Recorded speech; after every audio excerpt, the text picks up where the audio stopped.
The Road to War. Written and narrated by John Miro.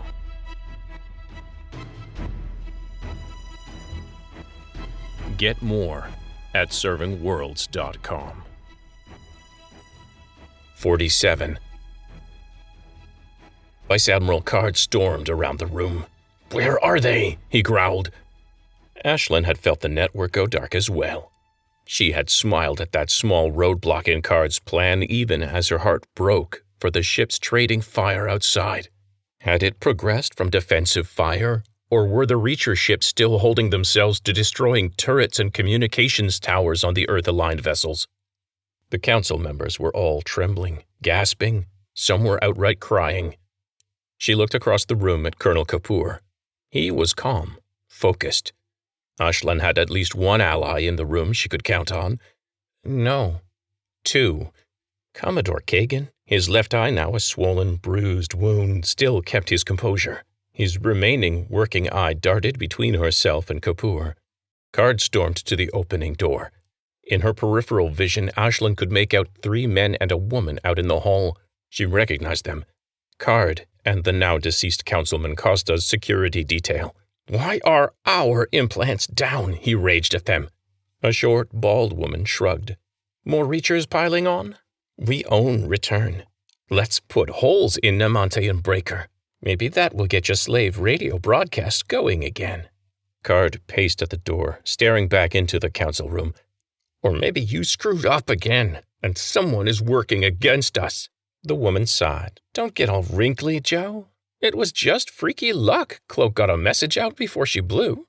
Card rubbed the back of his head and exhaled long and hard. "Okay, Shin, sorry, but get some more firepower up here just in case. I'm not going anywhere until you can knock those Reacher scramblers offline, or unless the fleas start launching real attacks and our people start fighting back without any encouragement. Otherwise, we stick to the plan, infect the other ships soon as we can, and take control." "I know," the woman, Shin, said with real disappointment in her voice. "No shooting. Disarm the Reachers and toss them in a hole. Let the takers chew on them when we get to intercept. You know, you're no fun at all."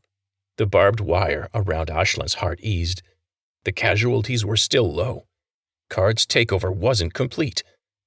There was still time. You know what?" one of the guards in the hall muttered, and promptly fell to the ground, snoring. "Don't feel so good either," another guard said. Ashlyn heard a loud slap. "Stay on your feet," Shin snarled. "The air!" Card gasped. "There's something in the air!" The door hissed closed, and Card stared at Shin and the others on the screen beside it. "Get reinforcements here now," he shouted, his voice breaking, "and test the air before I open it again. Something's happening." The captive fleet admiral immobilized on the ground agreed with the traitor in her midst.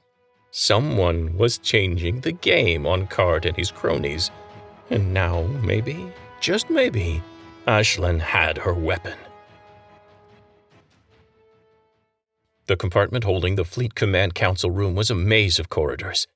Luckily, Lee and everyone else on Noel's squad had shared maps Frankie had given before they'd switched off their implants. He watched Padalecki and Samin turning the corridor ahead, holding a rifle at the ready, waiting. You supposed to be here?" someone asked blearily. The slurred words were followed by a grunt, a gurgle, a sigh, and a body hitting the ground. Still alert and cautious, Lee knelt and leaned around the corner. Samin was patting a soldier's chest. "Sweet dreams," she whispered.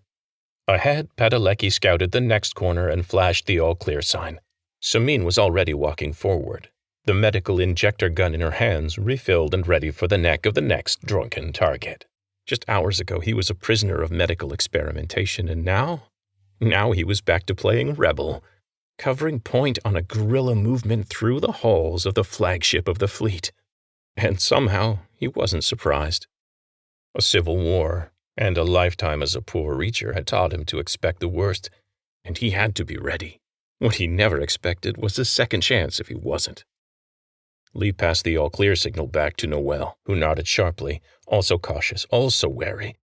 They shared a smile that needed no words, each one knowing instinctively that they had the other's back. Smoothly, fluidly, as if they'd worked together for years, the team advanced to the next section of the hall, one step closer to the council chamber, Admiral Daku, and answers. You have been listening to Reach, The Road to War. Written and narrated by John Miro.